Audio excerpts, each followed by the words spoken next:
Саламатсыздарбы, эфирде Дабагер берүүсү, аны мен Акылай Маратова алып барам. Бүгүн биз өнөкөт аракештиктин клиникалык белгилери, анын дарылоо жолдору жөнүндө талкуулайбыз. Ал үчүн студиябызга белгилүү невролог, психотерапевт Бекбоев Темирбек Бекбоевди чакырганбыз. Саламатсызбы агай? Атайын убактыңызды бөлүп келип бергениңизге ыраазычылык билдиребиз. Анда дароо суроого өтсөк, аракештик жөнүндө кеңири маалымат берсеңиз, анын пайда болуу себептерине токтолсоңуз. Аракештик деп медицинада биз алкоголдук токсикомания дейбиз. Алкоголдук токсикомания дегенибиз наркомания дегенге жакын болуп турбайбы, чынбы? Бул эми баягы өнөкөт адатта. Эми биз алкоголиктерди көрүп, көчөдөн көрсөк, аракештерди көрүп, ойлойбуз, бул жөнөкөй эле эмне үчүн ичпей койбойт, эле койсо болмок, эмне ичип атат депчи. А бирок бул татаал оор экенин билбейбиз. Анткени аракештик деген адамдын баягы нервин, мээсин, бир топ жабыркатып, психикасын, адамды алсыратат, адамды баягы мындайча айтканда зависим болуп калат да, ошого байланып, арактан кете албай. Эми аны дарылаш башында, конечно, оңой деп ойлошубуз мүмкүн, бирок өтө кыйын. Татаал ооруларга кирет. Биз муну баягы иштеп жүргөндөн кийин билип атпайбызбы? Мен 2004 жылдан бери ошо биздин медцентрде ушуларды жабыркандарды, арактан жабыркандарды кабыл алып дарылап жүрөм да. Көрүп атам. Кээ бирде айлаң алты кетет, чын айтканда дарылашкачы. Себеби көнүп кеткен. Эми мунун алкоголдун эмнеден келип чыгат? Эми баягы бизде мунуга факторный дейбиз, мунун себептери көп. Биринчи себептер бул социальный дейбиз. Социалдык деген сөзүбүз коом, талим тарбия, кандайча болуп өскөн, чөйрө. Ошо мисалы бала кезден кандай чөйрөдө өскөн, ата энеси арак ичкенби, тегерек жердеги, четтеги тарбия кандай болгон. Мисалы ошолорду көрүп өскөн бала дагы ошондой болушу мүмкүн. Анан эрк деген бар адамдачы. Кээ бир адамдар ичпей коем десе ичпей коет, кээ бирөө ошо жеңил ойлуу деле эмес, жеңил желпи баягы ошого кирип кетет да, андан кийин чыга албай калат. Эми бул көбүнчө көп фактордон деп атпайм, ошонун бири ушул социалдык фактор, чөйрө, тарбия, талим. Анан маданият. Маданият дегенибиз дедик Европада кичинекейден 50 грамм, 100 граммдан эмес, даже 20 граммдан ичет имиш. Көрүп жүрөбүз кинодон. Эми бизде андай эмес да, биз ошо особенно 80-жылдарды көрүп өттүкпү, кандай болгончу, баягы застойный период. Эми аракештиктин дагы бөлөк жагдайлары бар. Бизде психологический дейбиз. Психологический дегенибиз депрессия деп коебуз. Жанагынтип капа болот, кайгырат, бир нерсеге туштугат. Особенно ол азыр миграцияда жүрбөйбү балдар, кыздар. Жанагынтип акча карыз болуп калат, интет дегендей, анан иче башташы мүмкүн. Анан бул өзү өспүрүмдөрдө бири-бирин көрүп. Биз деле ошо 9-10 класстан байкап калдык го, ен ичип, эки жака чуркашып, балдар чогуу эле баягы 50 граммдан сонун болот экен деп бизде дамдатып калдык да. Ал негизи ошондой балдарды кыйын да. Анын үстүнө азыр пиводон шурулдатып эле энергетик деген ичип калышат. Баягы жанагы машина жууган жерге барсам, эки бала минтип эле энергетик ичип атат. Анын кыйын экенин билбейт. Ал баягы ачкачылыкты балким кетирет. А бирок ден соолукка аябай зыян болуп атпайбы? Өзгөчө боорго. Андан кийинкиси болсо физикалык дейбиз, физиологиялык. Бул болсо жана бизде комплекс неполноценности деген бар. Баягы адам өзүн кемчил сезет, кемсиздик комплекси да, кемчилдик. Анан мен кандай болбой калдым, тигиндей болбой калдым, сүйлөгөндө жанагы отуруштарда жакшы сүйлөй албай калдым деп ичип алгандан кийин бакылдайт. Ошондон ойлойт, сонунга депчи, андай да туура эмес. Анан аялдардын аракештиги бар, баягы жашыруун ичип калышат, жанагыдай үй бүлөдөн ажырашканда. Ошондойлор да бар. Чыгып бул көп факторлуу да, көп себеп менен. Анан эми мунун историясын айтып көрсөк, өтө эле баягы атам заманга чейин барат экен.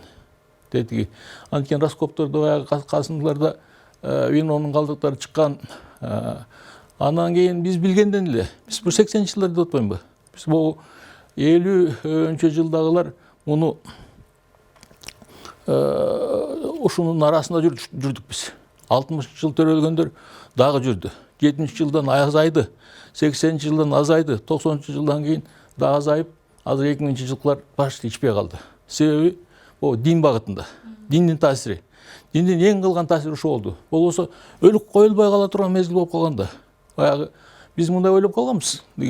Арак алып барбасак Куран окута албайт экенбиз депчи. Ошондой психология болуп калган. Азыр айыл карасаң баягылар жок. Баягы топтошкондор жок. Бүйтпөй анда тиги аңдып турчу да. Тиги чаадан бирөө келет экен дагы туура эле деп. Анда жок, Кудайга шүгүр. Кичине андан бери өзгөрүп калды заманчы. Анан эми бул арак өзү жакшы нерсеге алып барбайт. Көрүп эле жүрөбүз. Бул баягы ичкенден кийин берилип кетсе аябай жаман да. Жакшы, мас болуу абалына токтолсоңуз, ал кандай болот? Эми мас болуу абалы биз айтып атпайбы, биз баягы 80-жылдарды жакшы эле аралашып компания деп өтө негизи бул өзү жанакындай шарактаган компания жаман да. Ошого көнүп кетет. Анан кийин этанол деген эмне? Ошону жөнүндө айтайын. Этанол этилый спирт. Арактын, алкоголдун биз этанол деп коебуз. Этилый спирт. Бул эмнеден чыгат? Бул баягы ачыткыдан чыгат. Ачытып, же буудайды ачытабы, же арпаны ачытабы, же жүзүмдү ачытабы. Анан ошондон келип этанол чыгат. Этанол дегенин бул өзү организмге киргенден кийин биринчи мезгилде 100 грамм, 200 грамм ичкенде адамды жибитет. Дене кадимки ызып чыгат. Шаңдуу болот. Баягы жок. Бизде атайын гормонализм дейт, мээни дүлүктүрөт. Дофамин деген гормон бар. Ал канаттануунун гормону. Адам өзүн өзү канаттанып, тимеле сергейип атагандан көрө. Жакшы сүйлөп, бакырып сүйлөп, бакылдап, күлүп жайнап, жана бийлеп калат. Ал биринчи степени. Андан кийин экинчи степени деген бар. Ал болсо баягы бийлеп аткан киши баягы бир сүрөттөрдөн көрчүсүз илгери. Биринчиде короз болот, экинчиде арстан болот, үчүнчүдө маймыл болот, төртүнчүдө чочко болот. Так ошондой этаптардан өтөт. Адамдын мээги баары 70% мээге барат да. Ошон үчүн адамды өзүнүн эле шаңдуу болгон ичинде жетти эйфория. Жана эме көбөйгөндө, дофамин көбөйгөндө эле каалыгып басып эле көрүнүп атаганын көр. Ушинтип калат. Анан кийин анын болсо экинчи степень стадияга кеткенде ал болсо экиге бөлүнөт. Кээ шаңдуу болуп шарактайт, кээ бирөө ыйлайт. Арманын айтып, тигинде болгон, монда болгон, баягы эски обидасын айтат, той сен тигинде кылгансың, монда бүт мээсине барыша керек обида. Анан үчүнчүсүндө болсо үргүлөй баштайт. Ал баягы гормондор, мисалы, адреналин көбөйсө экинчи стадиясында адам давлениясы көтөрүлөт, бети кызарат, денеси ызайт, тердейт. Анан шайыр жүрөт. А үчүнчү стадиясында уйкусу келе баштайт. Анда баягы серотонин, мелатонин деген бар да. Серотонин бакыттын гормону. Ал баягы бакыттын гормону азаят. Мелатонин деген көбөйөт. Ал болсо уйку келтире баштайт. Уйку келтирип, заторможенный болуп, сөзүн чулдурап сүйлөп, жанагы гайдар кармаганда сразу эле байкайт да, координация движения. Тем-теңде баскандан эле кандай басып келатат, сүйлөгөн сөздөн чулдурганда жытынан дечи анан. Ошондо анан 3-чү стадиясы ошондой адамды комага түшүрүшү мүмкүн. Оглушение дейт, оглушенность дейт, сопор дейт. Сөзүн сүйлөй албай калат. Ба-ба деп эле. Анан болсо заранды кармай албай калышы мүмкүн, заң кармай албай калышы мүмкүн, чыгып ал комага кирип кетсе, аны жанакынтип тазалап эметиш керек да, медицина, больница алып барып. Ал ушундай стадиялар бар. Арак ичүүнүн, мас болуунун бул стадиялары да. Өнөкөт аракечтиктин клиникалык белгилери кандай? Өнөкөт аракечтиктин клиникалык белгилери баягы бул дагы 3 клиникалык стадиядан турат белгилери. Биринчиси болсо өнөкөт аракечтик деген өзү эмне? Алкоголик токсикомания дебедимби? Токсикомания деген аракка зависим болуп, көз каранды болуп, ошонун психикасы бузулуп, органдары жабыркап, арактан чыкпай калуу, араксыз жашай албай калуу деген сөз. Бир сөз менен айтканда, араксыз жашай албайт адамчы. Биринчисинде, биринчи степенде стадиясында адам өзү жанагында шайыр болуп, аракты көргөндө кубана баштайт. Кадимки арак жөнүндө жакшы сөз сүйлөйт. Сен тескери сүйлөп турсаң, жок, арак сонун дейт. Анан ичкенде көтөрүмдүү боло баштайт. Организм көтөрүмдүү болот, көп иче баштайт. Мас болгонун билбей калат. Мас болсо да ичкиси келет. Анан тойдон чыкканда байкайсыңарбы, кээ бир кишилер чогулуп ичкиси келип ыктытып турат. Ошол биринчи стадия. Арак дегенде күлүп жиберет. Экинчи стадиясында болсо жана баш жазма, похмелье синдром. Көбүр айтып отпайбы, мен баш жазгандан баштап эле жана аракет экенин билдим депчи. Эртеси күнү жана гормондордун баары ошондой изменить этет. Жана айткан гормондор. Жанагы дофамин деген азаят, серотонин бакыттын гормону азаят, бактылуу болбойт, ыйламсырап калышат. Анын үстүнө эмеде организмде дагы бул боордо дагы обмен боордо жүрөт да. Боордо дагы ацеталдегид деген көбөйөт. Ацеталдегидин көбөйсө отравление болосуң. Эмне кылар? Колуң титиреп калтырап баш жазмай. Мына эртең менен мисалы бир жакта деле өтчү эртең менен тимеле саат 6-7-де строй менен өтчүт алкоголиктер. Бирөөнөн сурасаң, ой байка бүгүн азыр эле 50 грамм ичейинчи, 50 грамм ичейинчи дейт. Кайра эле эртеси күндө өтүп аткан болот. Анткени организм ошондой жанагындай баш жазгандан кийин деле ал оңолбойт. Баш жазганда ошо убактылуу жакшы болуп калат. Анан кайра күчөтөт, кайра баягы эле жанагындай акырында барып делдири деп коет, жанагындай токтон албай эме белый горячка деп коет, кыйналып калышы мүмкүн. Андан кийинкиси болсо 3-чү стадия. 3-чү стадиясында бүттү ал. Адамдын сапаты кете баштайт. Бул негизги арак бир эле кишинин кайгысы эмес. Бир эле үйдүн кайгысы эмес. Ошо тегерек четтин, кошунанын, туугандардын кайгысы, достордун кайгысы. Ал бир ичкен кишини бүт барып переживать этет. Ушулга жакшы эле келет эле таң көрүн. Улан деген кинону көргөнсүңөр да. Ошо Улан деген чокмур аткарган алкоголик жөнүндө кандайча болуп жумуштан кеткенин, кандайча болуп кыйналганын, кандайча болуп жанагынтип айласын таппай калганын көрсөткөн да. Анан ошо Уланда делириди көрсөтөт. Жана белый горячканы. Мүрзөнүн ичине түшүп кетип, көзүнө ар нерселер көрүнүп. Эми ошондой состояние жеткен кыйын да чынбы. Андан бөлөк дагы биздин чыган акыныбыз Байдыла Сарноговдун Бидинге кат деген эмеси бар, ыры, терме. Ошо терме дана жазган да. Кандай стадия? Биринчи стадиясында кандай болгон, экинчи стадиясында кандай болгон, кандай шүмшүйүп калган, кайра оңолгон, кайра шүмшүйүп калган. Ошонун баары ушунун башынан өтөт, алкоголиктинчи. Эми биз көрүп калбадымбы? Келип эле бир мисалы менин коллегам ичип калыптыр дагы көрүп. Омтип эле баягы эмеде турган немени ичип жиберди, шак-шак элечи. Проверкада турган аракты. Көрсө көнүп калыптыр да. Анан кийин бапылдай баштады. Анан кокуй дедим, кокуй. Кийин жоголду да ошол. Ошойдон жоголду. Жоголуп кетти үйдөн. Андайлар канча? Семьясы менен жоголгондор бар. Семьясын 2 киши ичип, досторуңдан деле бар. Жанагы туугандарыңдан деле аял эркек ичип, жанагындай жакындар айылдагылардан деле бар. Ошо жаман экен да. Бул көз көрүнө эле соп-сонун болгон семья бузулат. Өкө тең. Ичсе жаман экен. Биз аны көрүп атпадыкпы? Анан адамдык сапатын жоготот. Кебетеси кетет, ооруйт. Ооруганда да цирроз печени деп коет. Мээсинен энцефалопатия болот. Жанагынтан шалдырып жашоосу кыйын болуп калат да. Ал эми аракештик ден соолукка кандай көйгөйлөрдү жаратат? Нервге, психика болгон мындай терс таасири кандай болот? Эми арак 70%, 5% мээге барат. Ичкенден кийин. Мен кээде айтам, жанагындай глюкоза деген эмне үчүн булар иче беришкенде глюкоза деген мээде главный күйө турган ошо энергия ошо берет да. Алар арак да ошондой глюкоза катарында колдонуп калат. Анткени жанагындай мен айтам, 95-чи бензин менен 2-чи бензин менен 95-тин айырмасы барбы депчи. Алар мээ өзү айтат. Акыл эси айтпайт. Жан дүйнө айтат. Акыл эси айт ичпейм деп эле турат, оозу менен какшанычы. А бирөөсү өзү эле барып ичет. Мээ апкел дейт да. Мээнин клеткалары, нейрондор. Апкел баягы жакшы экен дейт. Анан ичкенден кийин болду энцефалопатия, жанагыдай акыл эсиден ажырайт, жанагындай память начарлайт. Бизде Корсаковский синдрому деген бар.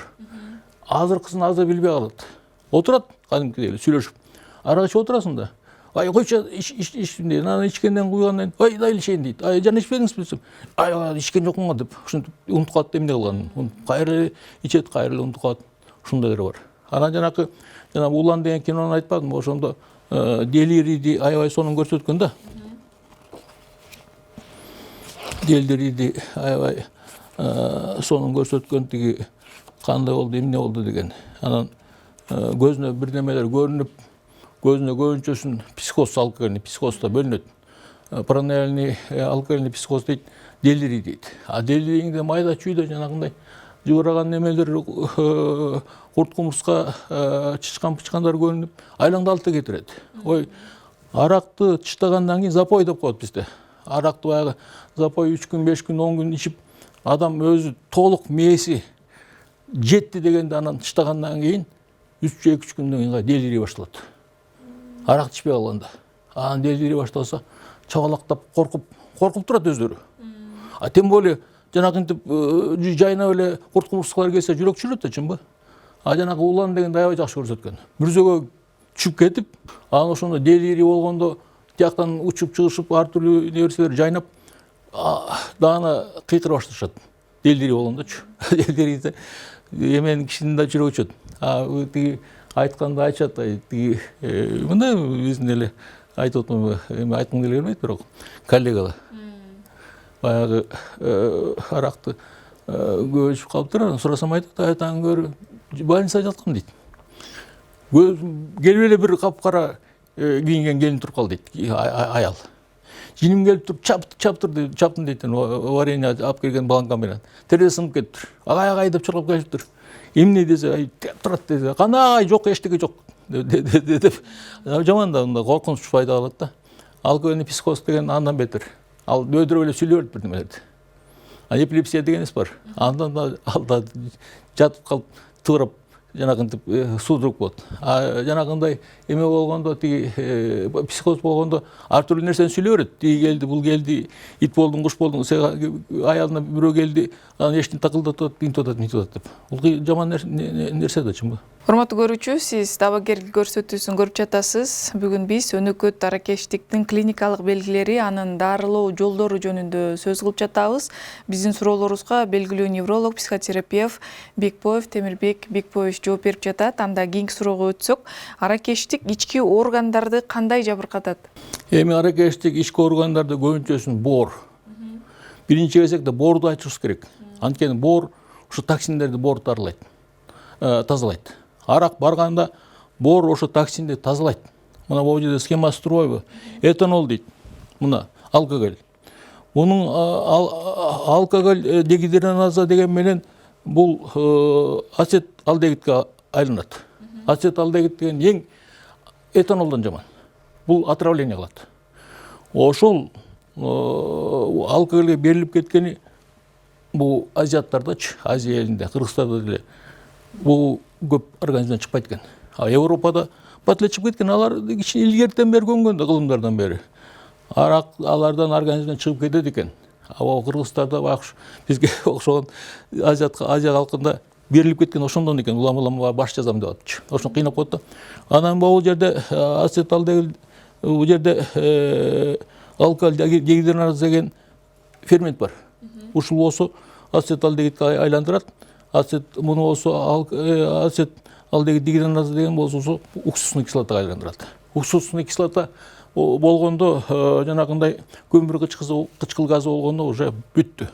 Коркунуч жок, чыгып кетет сыртка. Эми могу жерден биз лечение ушуга эсептелген. Биз ушуну кармайбыз, бул ацеталдегид дегенди биз кармайбыз. Ушуну көбөйтсөк отравление болот. Жана ине саганда да ушуну саябыз. Вышивание деп коет. Аны бергенде ушуну беребиз. Коркуп калышат. Звонить этет эртең менен. Ой, тиги Кочкордон звонить этип атабыз. Боякта бирөө реанимацияда сизден дарыланып, эмне кылдыңыз эле? Ой, ал арак ичип алган турбу, ал арактан дарыланган. Эмне кылабыз? Эмне кылмаган элеңер? Эме кыла бергиле, очищение. Физраствор эмелер менен очищение кылып чыгат ал. Аны Караболтон звонить этет эмес, 7-6-да. Ой, агай тиги эмне болуп, буякта бирөө жатат. Сизден дарыланып. Ай, коркпогула андан. Болсо бизден лечение алып кеткен. Жанагында кодирование программа кылганбыз. Деп анан чыгат. Ошондойлор бар да. Жалпы эле дарылоо жолдору жөнүндө айтып берсеңиз, анда сиздердин ошол Бекбоев клиникасында дал ушул биздин темага байланыштуу маселеде көйгөйдө кандай дарылоо, кандай ыкмалар колдонулат? Эми мен ошо көп иштеп калдым. Ошо 2004-жылдан баягы медцентр ачкандан кийин ушу менен көбүрөөк иштеп калдым да. Бул деген баягы кыйын көйгөйдө, кээ бирде эрке өскөн балдар жаңгыз бала. Ошолор келишет. Ата-энеси менен ыйлап келет, ушинтип балам ушинтип атат деп. Кээ бирде жанакыдай бир кыздар келет. жана азыр миграция деп атпайбызбы? Азыр бирөө келип жүрөт, 20 эле бала.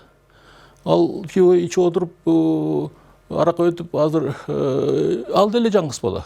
Ушундай апасы ыйлап жүрөт. Ой, эмне кылам деп. Анан ушуларга, жаның кейт да. Бул эмне жаның кыйнайт депчи, а бирок көнүп калган.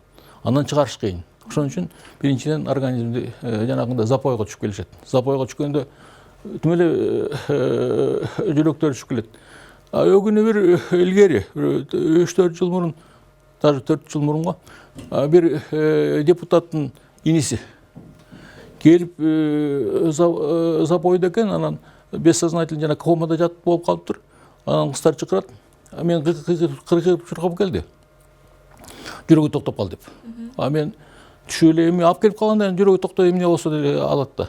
Алып келип мурда дарыланып жүрчү. Анан карасам эле жүрөгү кадимкидей эле сугаттыр. Анан эмеге чакап калыптыр. Жанагы чыккан мокротасына.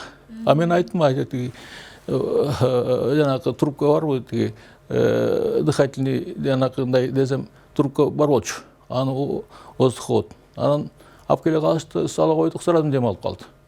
Айттым, экинчи биз келбей, анан тиги аман эсен тиги өлүп калса жаман да, тиги жөндөн өлүп калган да, жөн эле өзүнүн мокротасына комада да көпкө жатып калган. Анан ошондойлор болот, организм тазалайбыз. Очищение тазалап, биринчи, экинчи, үчүнчү күн тазалайбыз. Кээде 2 күндөн кийин деле кетет тазалаганы. Анан оңолгондон кийин анан жанагыдай спецлечение кылабыз. Мээге питание бериш керек. Бизде ноотропик дегендер бар. Мээни арак ичпегендей кылып толтуруш керек. Витаминдерге жанагына ноотропик деп затка менин обмен жакшырткан. Менин обмен жакшырыш керек. Анан көңүл бир калыпта болуп калат. Андан кийинкиси болсо эме жанакындай айтып атпаймынбы? Бизде акупунктурдун программа деген бар. Илгери бир эмеден мындан 20-30 жыл мурун эмеден Санкт-Петербургтан келдик, Вита деген акупунктурдун программа кылабыз деп жүрчү. Аны көрсө ал ошондой эле экен. Мен кийин билип көрсөм. Жанагы психотерапия кылат экен. Иглотерапия саят экен, акупунктурный программа деп. Анан атайын точкалар бар экен. Анан кийин аракты калтырат экен. Ошондой жасайбыз. Ал 3 жылга 5 жылга дейт. Анан определенный жылын айтсаң алда установка болот да. Анан көп кишилер ошондон айып кетет. Ал айып кеткен киши эгерде адам өз ниети менен каалап айламдап келсе 90% жардам берет. Ал эч ким аны каалап келбейт да, көбүнчөсүн бирөө заставить алып келет. Ал анда жардам кыйыныраак. Эгерде жок, мен агай мен дарыланайын дедим эле десе, анда 90%, почти бар эле айыгат десек болот да. Андан бөлөк дагы атайын сүйлөшөбүз өзү менен. Эмне кайгысы бар, эмне капасы бар, депрессиясы барбы, андасын беребиз, жана көйгөйлөрү бар да, аны түшүндүрөбүз. Шыл боору токсический гепатит болот, аны дарылайбыз, жирой гепатоз деп, аны дарылайбыз, шыл комплексный лечение жүргүзөбүз да. Жакшы. Агай, азыр бизге бөлүнгөн убакыт соңуна жетип баратат. Жыйынтыктасак, урматтуу көрүүчү, эгер сиз өнөкөт аракечтиктин клиникалык белгилери, анын дарылоо жолдору жөнүндө агайдан кененирээк маалымат алам, байланышам десеңиз, анда экрандагы номерлорго чалсаңыз болот. Сизге ыраазычылык билдиребиз, атайын убактыңызды бөлүп келип, ушундай суроолорубузга жооп бергениңизге. Рахмат, жакшылык болсун. Ушуну менен Дабагер берүүсү бүгүнкү эфирин жыйынтыктайт. Кийинки эфирден көрүшкөнчө саламатта туруңуздар.